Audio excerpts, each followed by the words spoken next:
Неколку минути по 8 часот ние сме назад во студио. Наш денешен гостин е господинот Љубе Лучков, социолог, професор по граѓанско образование во Средното стручно општинско училиште Коле Неделковски во Велес. И она што е интересно да потенцираме е дека тој е и првиот дипломиран социолог во Велес.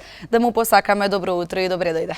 Добро утро и за вас и за гледачите на вашата телевизија на К1, нормално за оние кои што не следат. Така. Господине Лучков, вие сте социолог. Ако би можеле да го сведете предметот на социологијата, на што би било тоа? Добро, во најавата ме најавивте како прв дипломиран социолог, да, во Велес.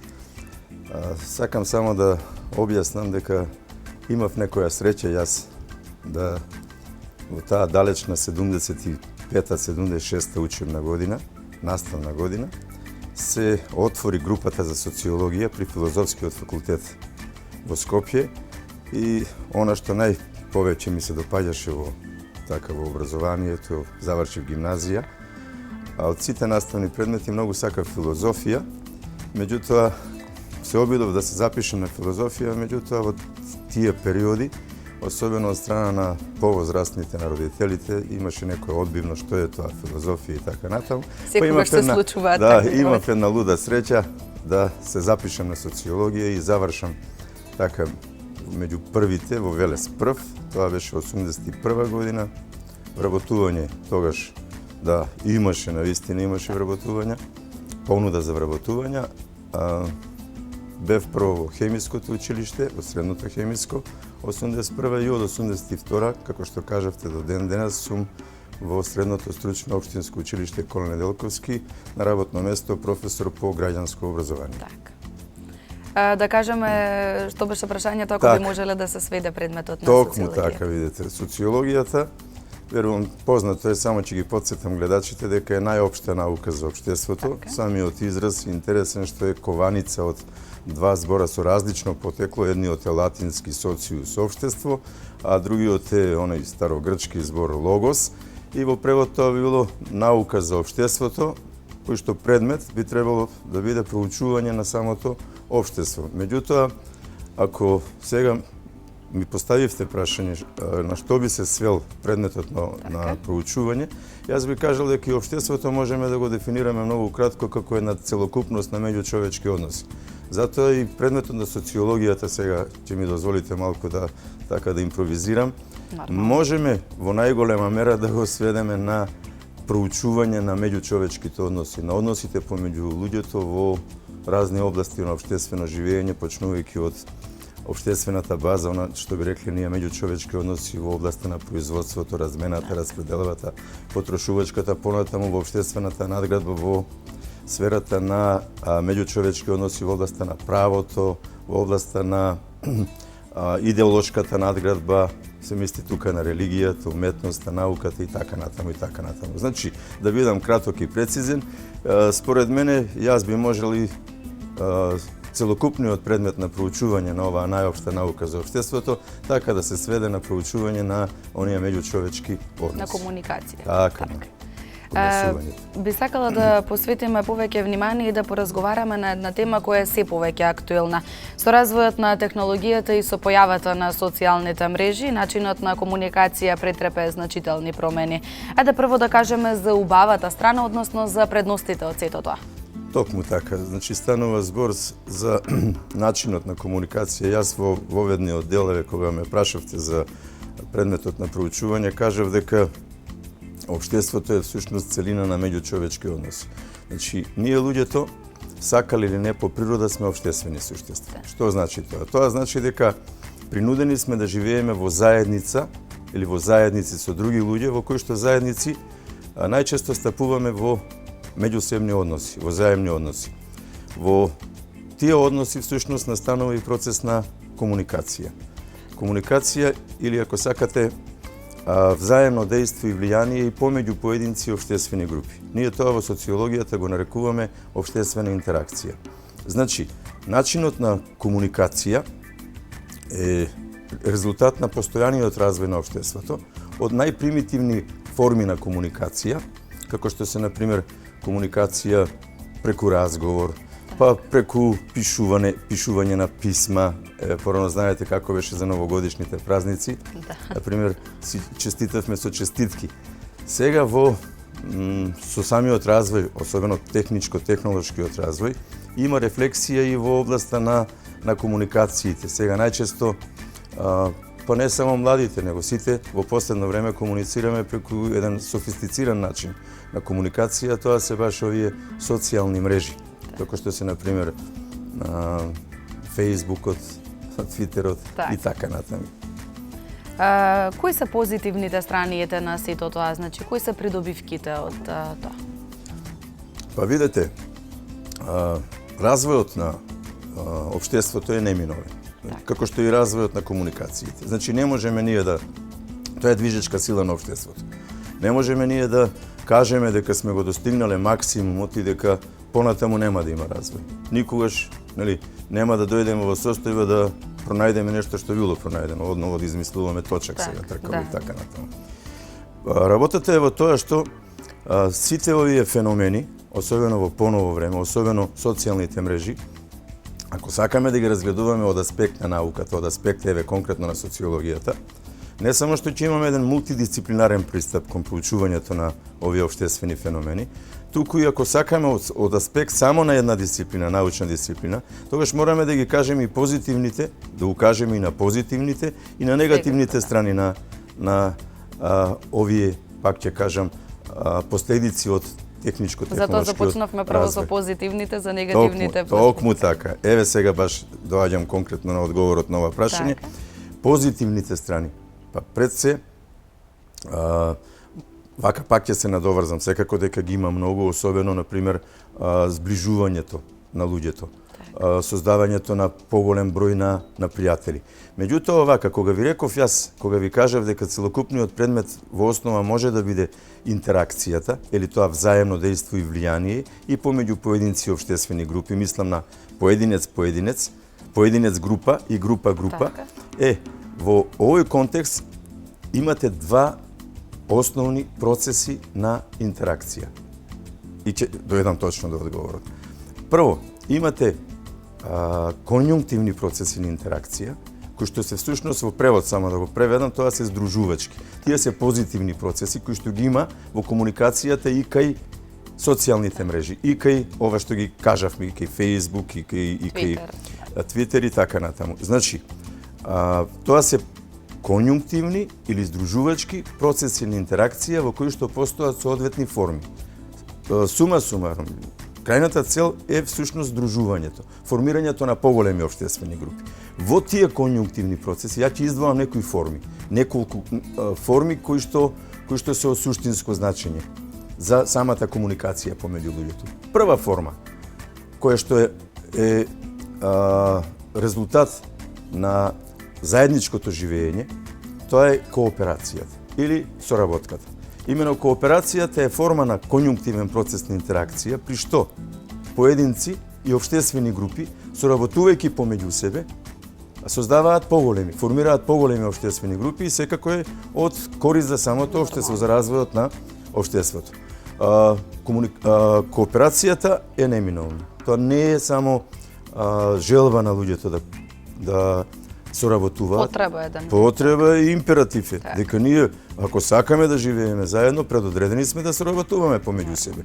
Земете во сите области, и во економија, земете во политиката, само друг израз, велат коалиција. Значи се коалицира, се соработува, се кооперира поради остварување на некој повисок интерес. Значи, најважната форма во конјунктивните процеси на интеракција, кој што е присутен и кај социјалните мрежи, е кооперацијата. Луѓето преку овие социјални мрежи всушност соработуваат помеѓу себе и формираат поголеми општествени групи. Формираат, групи на пријатели, кои што, пак ќе кажам, кои што не мора да бидат реални, вистински. Она што кога кажувам реални, сметам дека треба да бидат достапни за нашите сетилни органи. Не само сетилото за вид, за вкус, за мирис, меѓутоа сетилото за допир. Кога зборувам ја групи на пријатели, не ми е мене доволно само да ги имам како пријатели, виртуелни пријатели, условно кажано, или фиктивни пријатели на некоја социјална мрежа. Ние порано чувствувавме, и јас верувам дека и голем број на луѓе чувствуваат и дека пријателството се изразува и преку сетилните органи, преку сетилата. Дека пријателството не е само гледање во слика, туку пријателството е израз и на допир, и на физички контакти и така натаму. Се надоврзавме на темата за создавање на виртуелни или фиктивни пријателства. Што се случува со личноста кога ќе свати дека ете бројот на пријатели кои што ги има таму на социјалните мрежи се разликува од оние кои што ги има реално во животот, односно дали тоа е една од поголемите недостатоци од социјалните мрежи? Убаво ми го поставивте прашањето. Јас овака ќе ви кажам. Ова што се случува со личноста зависи од карактерните црти на личноста, значи пред се. Меѓутоа, кај многу поголем процент на личности, најчесто се случуваат негативни последици. Како резултат на согледувањето дека навистина постои виртуелно пријателство кое што не е вистинско, често пати завршува и со разочарување најчесто. Затоа и многу личности се склони кон форма на депресија, например изолација. Јас што го кажувам во социологијата, тоа ви е еден процес на алиенација, на отуѓување. На отуѓување на луѓето пред се од луѓето. Алиенација на човек од човек. Кога се затварате во една просторија и кога вие имате само еден виртуелен свет, кога сте подложни само на слики, на гледање на интернет, телевизија, на сите оние кои што се реков резултат, последици на современиот техничко-технолошки развој на комуникација помеѓу луѓето. А алиенацијата најчесто води кон создавање на личности кои што не се комплетни, не се стабилни, како да ви кажам, често пати ги избегнуваат реалните случувања од секојдневниот живот, тешко им е да се соочат со вистината и така натаму. Меѓутоа, сепак тоа е повеќе предмет на една моја сродна дисциплина, тоа е пред се социјалната психологија или ако сакате само психологијата. Так. Што мислите, дали социјалните мрежи се она што се случува таму ете покрај на создавање на фиктивни пријателства влијаат многу на поединецот во начинот на секојдневниот живот? Па видете, јас кажав, овие се позитивни кога започнав со онаа форма на кооперација. Да не останам недокажан, другите форми на конјунктивните процеси ќе ги споменам само затоа што сигурно ограничени сме со времето, во некоја друга прилика повеќе ќе говориме за тоа. Тоа се адаптацијата. Адаптација или приспособување. Значи, кога поединци и општествени групи се превземаат карактеристики на други општествени групи, меѓутоа ги задржуваат и сопствените. Позитивен процес. Ова со пример ќе ви го кажам. Например, кога дел од една нација што заминува поради економски причини во други земји, каде што ги превзема карактеристиките, го учи јазикот, обичаите и така натаму, меѓутоа ги задржува сопствените, велиме дека настанал е процес на адаптација. Ова важи секако и за комуникацијата кај социјалните мрежи. Имате и третиот процес кој што во основа е негативен, меѓутоа целта му е создавање на поголеми општествени групи, а тоа ви е асимилацијата. Секако верувам сите слушнали, асимилација ви е претопување или потполно превземање на карактеристики на други општествени групи со целосно губење на сопствените. Реков, најчесто се случува како насилен процес, особено под влијание на поголемите општествени групи врз помалите, каде што настанува, реков, потполно губење на сопствените карактеристики. Меѓутоа, во основа е сепак конјунктивен процес на здружување, затоа што настануваат поголеми општествени групи. Овие се сите позитивни форми на создавање на поголеми општествени групи, па макар и да се фиктивни, и да се виртуелни, сепак во основата е зголемување на групите, развој на, пак ќе кажам, во глобала на општеството. Меѓутоа, ова што вие ме прашувате, секако дека социјалните мрежи имаат и негативни страни. Во тој смисол што ги раздружуваат луѓето. Или, ако сакате, станува збор за дисјунктивни процеси на интеракција, каде што поединци и општествени групи, однесувајќи се, комуницирајќи, се раздвојуваат, На се тоа сакав разделуваат. да се надоврзаме. Поведете. Претходно во неформалниот разговор пред почетокот на емисијата споменавте за тоа разединување, дека се откриваат многу несакани појави на социјалните мрежи, злоупотреба едноставно на Токму социјалните така, мрежи. токму За тие така. појави да поразговараме. Токму така. Па видете, јас правев некои истражувања заедно со мои колеги од фелата, од социологијата и дојдовме до некои, може би ќе ги објавиме тие резултати, дека во најголем случај кај разводите на браковите да е влијанието на социјалните мрежи. Затоа што многу голем е ризикот да се откријат оние брачни неверства кои што се случуваат, нормални се биле и ќе бидат од секогаш, меѓутоа преку социјалните мрежи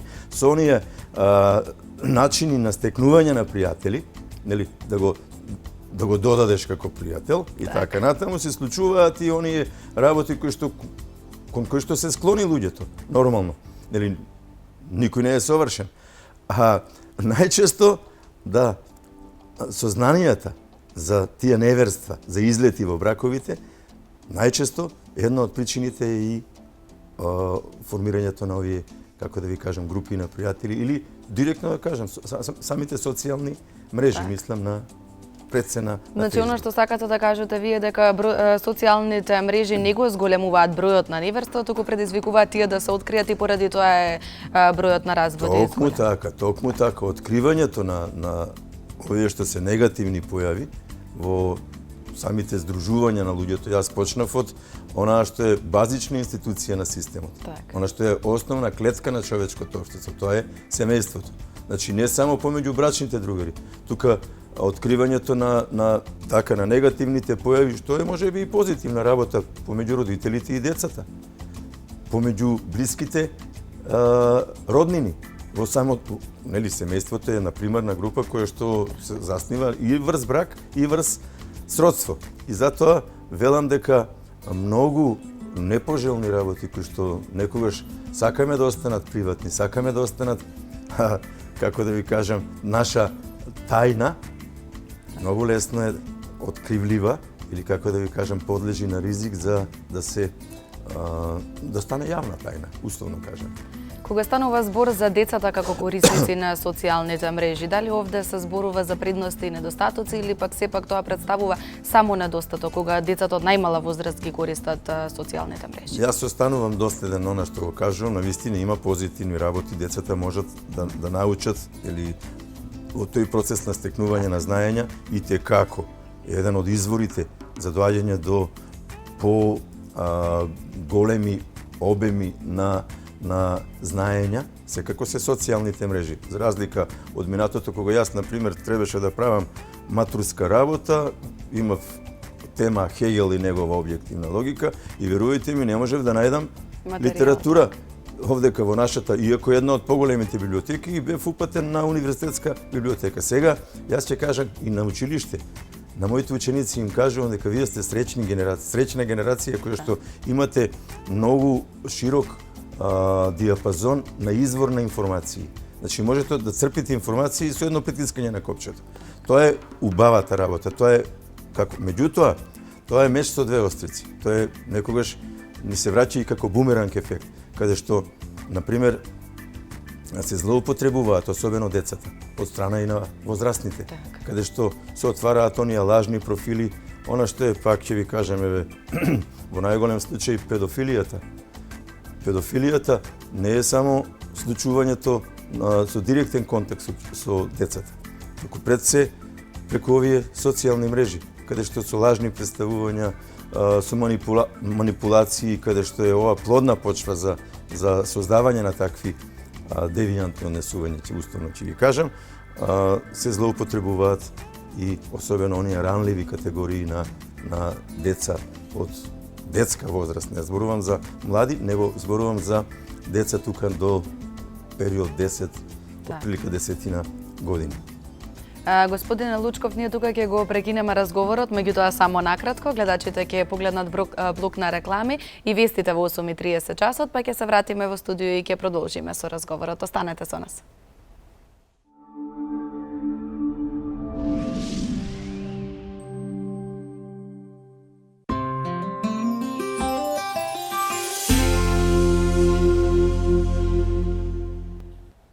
Еве сме повторно назад во студио да подсетиме за гледачите кои што можеби подоцна се вклучиле на нашата програма. Денес разговараме со господинот Љубе Лучков, социолог и професор во Средното стручно општинско училиште Коле Неделковски во Велес.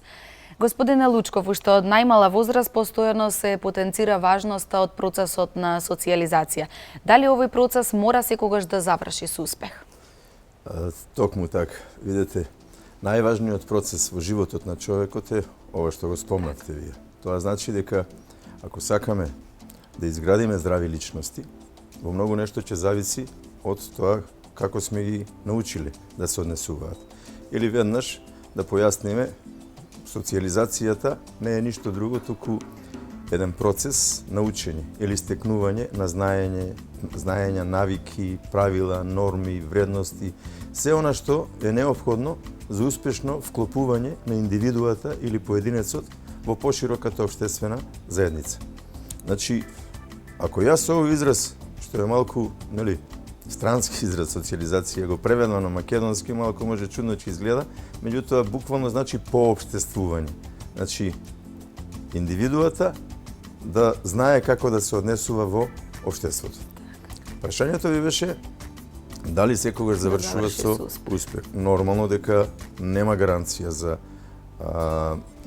успешно завршување на процесот на социјализација, затоа што сите индивидуи не се вклопени или не се однесуваат во согласно со општо прифатените правила и норми во општеството. Значи, постои голем ризик поради различни причини.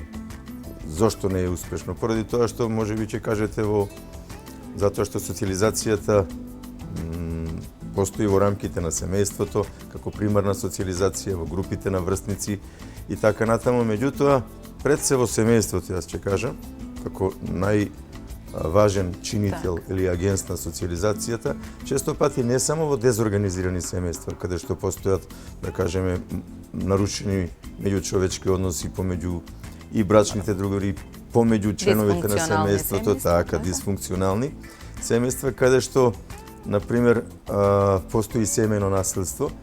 Меѓутоа, и една друга причина која што ја занемаруваме, на која што не обраќаме толку внимание, не обрнуваме внимание, како што е, например, недоволното време посветено на воспитувањето на децата пред од страна на родителите. Ќе кажете, зошто? Па пред се во оваа трка по стекнување на материјално богатство или парични средства, родителите и многу често не обрнуваат внимание на процесот на социјализација кај помалата популација, пред се кај децата, мислам. Кои фактори влијат за да се постигне успешен процес на социјализација? Па видете, пред се социјализацијата како процес, јас би ја поделил на два дела. Значи, имаме примарна социјализација која започнува од најраната возраст. Јас не случајно кажувам не од самото раѓање, затоа што со самото раѓање детето не е во можност, затоа што нема развиен познавателен апарат, веднаш да учи, да впива. Значи, примарна социјализација која што започнува од најраната возраст и се одвива во рамките, кажав пред малку, на семејството, но да не ги забравиме и групите на врсници. Групи на врсници што јас популарно ги кажувам малски групи.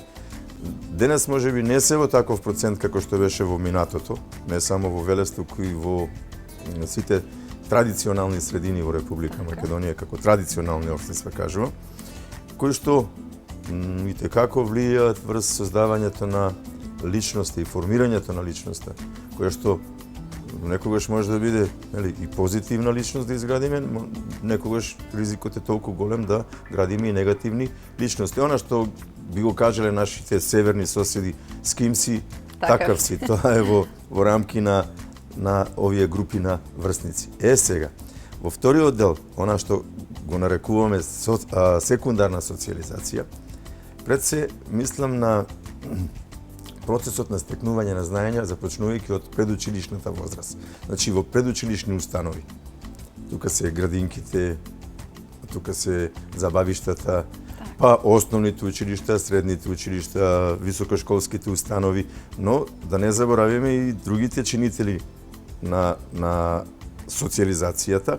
Конкретно мислам на религиозните објекти или институции. Мислев на црквата, мислев на џамиите, на работните организации, каде што вложуваме труд, каде што работиме, многу голем дел од времето го поминуваме таму. Точно. Така, понатаму, ова да не го заборавиме, медиумите, и како не само телевизијата, печатот. И пак ќе се наврата на првиот дел, секако дека и социјалните мрежи. И во поново време, овој софистициран начин на комуникација кај луѓето, ја мислам дека има многу суштинско значење врз формирањето на личноста или еден како агенс или чинител на социјализацијата. Иако постојат и други, денеска, општеството се развива во таков еден правец да постојат и многу други, пак ќе кажам, фактори кои што влијаат на изградувањето на личност или формирање на личност. Кога однесувањето на поединецот отстапува од општествените правила, тоа го нарекуваме девијантно однесување. Дали токму тоа е индикатор дека процесот на социјализација е неуспешен и од што е потикнато ова однесување? Секако да. Апсолутно се сложувам со таа констатација дека во одреден случај процесот на социјализација не завршува со успех поради различни причини. Причините можеме да ги сведеме пред се на влијанието на групите врз однесувањето на поединецот. Точно е дека не постојат однесувања кои што не се во согласност со општо прифатените правила и норми во општеството. Тие ги нарекуваме социјални девијации или пак ќе ги преведа на македонски, тоа се општествени отстапувања. Имено со оваа проблематика или со овие однесувања, со овие појави, се занимава една посебна научна дисциплина во рамките на социологијата. Тоа е социјалната патологија.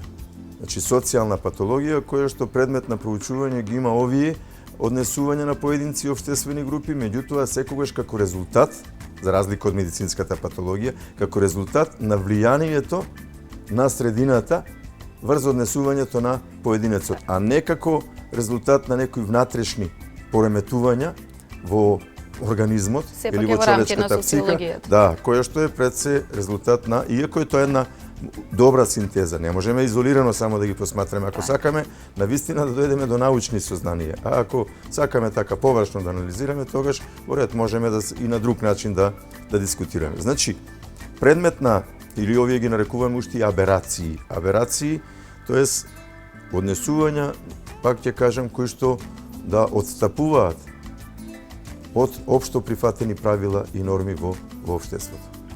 Какви видови на девијантно однесување имаме? Вака, видите, постојат навистина голем број на класификации. Значи, колку социолози, толку можеби условно кажано и класификации или поделби на социјални девијации. Јас ќе се обрнам, ќе говорам за она што е најприфатливо за луѓето да ме разберат. Посебно за учениците, за онаа бранжа каде што јас работам во средно образование и ми се чини дека многу лесно, иако пак ќе кажам, ова не е единствена класификација, ова не е единствена поделба на постојат и други. Ја прифаќам дека можеби не сум во право во однос на класификацијата на некои однесувања, меѓутоа овака јас ќе почнам дека три групи на девијантни однесувања. Првата група се пороците, втората група ќе ги сместам однесувањата во рамките на социјалните агресии и третата група тоа е токсикоманијата. Кога се однесува, ќе се обидам да бидам што поедноставен, пократок, без некои дефиниции научни и така натаму. Пороци, јас се уште се обидувам да најдам некој соодветен македонски збор кој што ќе го замени ова, повеќе ми личи на српски порок, некој недостаток, мана или така натаму, ама кога ќе ви објаснам за што се работи, ќе ме разберат сите. Овака, пороците се изопачености на елементарни облици на општествени активности на луѓето, поврзани со инстинктивниот живот на човекот. Сега ќе речам што кажам, посложено може. Тоа се, значи, однесувања кои што се спротивни на очекувањата, на општо прифатените однесувања, меѓутоа секогаш се поврзани со нешто однатре што ги тера луѓето. Значи, со оние вродени чувства, инстинкт, да, кое што доаѓа до површина.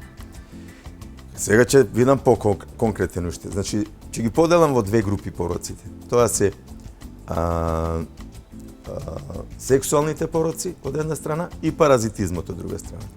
Ајде за паразитизмот. Паразитизам, знаете, пред се, тоа е израз од биологијата. Паразити се растителни и животински видови кои што живеат на сметка на други. Кај луѓето го има и кај луѓето. Пред се во паразитизам, класичната теорија кажува дека ќе ги сместиме скитачењето или бездомништвото и просјачењето од друга страна. Сега, не сакам да навлегуваме во причините зошто е тоа така. Секако постојат можеби оправдани причини и така натаму. Меѓутоа, јас ја посматрам како појава. Појава бездомништво. Можеби нема кај да живеат, меѓутоа секако ќе се сложите сите дека тоа е појава или однесување кое што не е во согласно со општо прифатени тама работа, ако сите луѓе немаме место каде да живееме кај ќе ни текне. Второ, паразитизам. Паразитизам во однос на просјачењето. Појава која што е масивна. Пак, ако навлегуваме во една анализа, причини и така натаму, секако дека постојат различни согледувања, меѓутоа, просјачењето, јас би го кажал како една појава која што пак не е во согласно со општо да живеете на сметка на некој туѓ труд. И јас стално ја кажувам таа една приказна, не знам дали ќе имаме време, ќе бидам краток, оној што просјачел на камен мост стално и некој угледен господин поминувал и му оставал прво по 100 денари, па понатаму почнал по 50, па по 20 и на крај почнал ситно. И овој просјакот му вика: господине, се извинувам, морам да ве прашам, што стана, што е работава? И овој му кажува: пријателе, ќе извинјаваш, ама ќе ми извиниш, ама правам куќа, сега сум во инвестиција. И овој просјакот му одговара: вели, добро, вие што правите куќа, ама немојте на мој грб тоа да го правите. Значи, се разбираме, тоа е веќе и навика во тој смисол. Значи, не навлегувајќи во подлабоки анализи. Нормално за причините веќе кажав. Сепак тоа се пороци. Вториот тоа се оние, велам, сексуални пороци. Пазете, јас не навлегувам во медицинска патологија. Јас пак од аспект на социјална патологија, хомосексуалноста ќе ја посматрам како однесување на поединци и групи кои што не е во согласно со општо прифатените, зошто има илјадници причини и нормално дека не се сложувам со такви појави. Иако немам ништо против луѓето кои што се во форма на такво однесување, тие што сакаат кога сте во приватни, кога се во 4 зида, тоа е нивно индивидуално право како ќе ги задоволуваат своите инстинкти, е поврзано со инстинктивниот живот на човекот, нели, однесување. Меѓутоа, јас имам против, јавно кажувам, сакам и да бидам критикуван во однос на ова, дека не ми е својствено да слушам како тоа е да ми укажува некој, да ги учи моите деца и моите ученици дека тоа е нормално. Дека тоа е сосема природно. Ако е природно, тогаш како ќе биде оваа репродуктивна функција? Биолошко репродуктивна функција, како ќе се размножуваат луѓето? Каква ќе биде и социјализаторската функција? Со можноста на посвојување на деца од страна на хомосексуални двојки, каде што е легализиран бракот, нели, хомосексуалните бракови. Добро, туку има повеќе поделби во тие работи. Има поделби, меѓутоа мене ми е непоимливо, не дека сум ја традиционално воспитан, каде двајца брачни другари од ист пол, машки пол, би посвоиле женско дете. Тогаш мене ми е непоимливо како ќе го воспитуваат. Можеби јас реков, не сум во право. Не мора да се сложуваат сите, како што јас ги почитувам сите други мислења, иако во основа не се сложувам со нив. Признавам дека може да е тоа. Јас само ќе ви кажам, кога на оваа тема зборуваме за хомосексуално, тука е и педофилијата, тука е проституцијата и многу други форми за кои што ми треба многу повеќе време да говорам. Меѓутоа, од аспект, пак ќе кажам, на ова, на социјалната патологија. Само ми е чудно. Во легализацијата на бракови кај нас во Република Македонија, според Законот за семејство, член 6, бракот е се уште заедница на живот на маж и жена, во превод на еден маж и една жена. Велам, за среќа или за жал на некого. Чудно ми е што една Англија, една Велика Британија, која што 200 години не го измени својот устав. Нема менување во уставот. Прв пат јас се почудив кога видов дека една Велика Британија веќе го изменува законот за семејство и овозможува формирање на брачна заедница помеѓу припадници на исти пол. Тоа е за мене некоја фрапантна. Добро, тоа е некоја друга проблематика. Навлеговме во ова со оглед на тоа дека се бројуваат во девијантно пороците, однесување. да. Так. Еве завршувам веќе со ова пороци, иако може беше малку опширно. Меѓутоа, нели тука е во рамките на пороците, можеби, ајде, клептоманијата. Знаете, тоа е крадење од навика, нешто немаат луѓето. Него едноставно нешто однатре го тера, да кога во процесот на размената не остави пари, туку само ја земе стоката. Пироманијата, ајде, пироманија, како велат, да запали нешто душе да му дојде. Ова го поистоветувам со тоа изопачено однесување, поврзано со инстинктивниот живот на човек. Завршувам со. Иако... Значи се со цел да се задоволи некоја внатрешна потреба. Така, тоа се значи однесувања, уште еднаш се враќаме, кои што не се во согласност со општо прифатени правила и норми во општеството. Можеме многу широка дебата тука. Вториот вид, кажавте, втората група на тоа се социјалните агресии. Верувам сите ќе ме разберат дека тоа се насилнички однесувања и на поединци и на општествени групи како израз на одредени социјални незадоволства. Се манифестираат на два начина. Во форма на автоагресии или насилнички однесувања кон самите себе. Тоа се пред се обидите за самоубиства и самоубиствата, кои што исто заслужуваат внимание како феномен, дека се во така на поголема мера. И тоа се хетероагресиите или насилнички однесувања на поединци и општествени групи насочени кон другите или кон околината. Почнувајќи со она што го спомна во рамките на семејството, семејното насилство, со трговијата на луѓе, со убиствата пред се, со криминалот, малолетничка деликвенција, да не заборавам, па се до најсложени форми на меѓународен тероризм, на ова што се случува сега во светот со овие, нели, форми на терористички организации. Тоа е во рамките на социјалните агресии. Иако, кажувам дека можеме да отвориме на посебна тема, која што поопширно ќе ги третира овие проблеми. Меѓутоа, сакав, нели, да бидам директен на одговорот на прашањето за формите на социјални девијации. И третата форма, она што е актуелна, јас и се плашам да зборувам за неа, затоа што се мислам дека ќе добијам некој бумеранг ефект од премногу кажување да посебно ранливите категории на пониска возраст на децата дојдат до една љубопитност па да се обидат да навлезат во тие води. Тоа е токсикоманијата. Или, ако сакате, тоа се однесувања, пак ќе почнам од мојата бранжа, на поединци и општествени групи кои што се резултат на хронична употреба на опојни средства. Опојни средства, велам. Токсикоманијата можеме да поделиме во две насоки или во две форми. Тоа е наркоманијата и алкохолизмот. Алкохолизмот како поблага форма, зборуваме, нели, говориме за хронична употреба на алкохолни средства, хронична, секојдневна. Инаку не говорам јас за, пак тука се дистанцирам. Затоа што можеби ќе бидам погрешно разбран, тогаш не би требало да се произведува ни грозје, ни од кои што се прават овие најчесто алкохолни средства. Тогаш би требало да се затворат сите ресторани, сите таму каде што продавници каде што се служи. Меѓутоа, зборуваме за хронична зависност од употреба на алкохолни средства, каде што најчесто однесувањето е поврзано со другите, особено со агресиите. Најчесто разбојништвото, како форма на социјална агресија, е поврзано со алкохолизмот.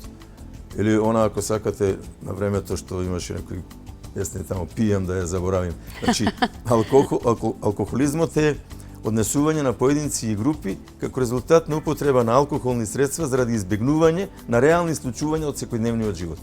Еве сега мислам дека убаво ќе ме разберат.